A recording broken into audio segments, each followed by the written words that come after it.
किती रम्य आणि किती छान दिसतात या रिमझिम रिमझिम पडणाऱ्या पाऊसधारा. आणि पावसाचे सर्वात जास्त कुतूहल असते ते छोट्या मुलांना. पाऊस पडायला लागला की घरातील छोटी मुलं लगेच बाहेर येऊन भिजायला लागतात.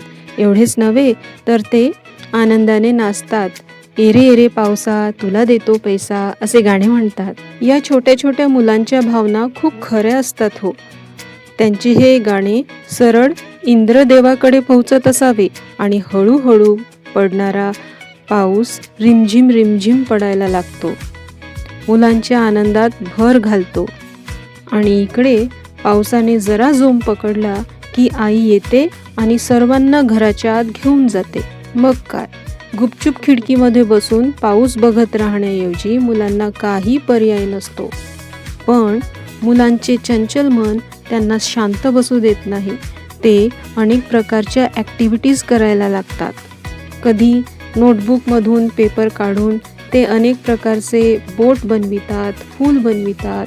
ओल्या मातीतून अनेक खेळणी तयार करतात. पपईच्या झाडाचे पान व इतर मोठ्या पानांच्या सहाय्याने छत्री तयार करतात.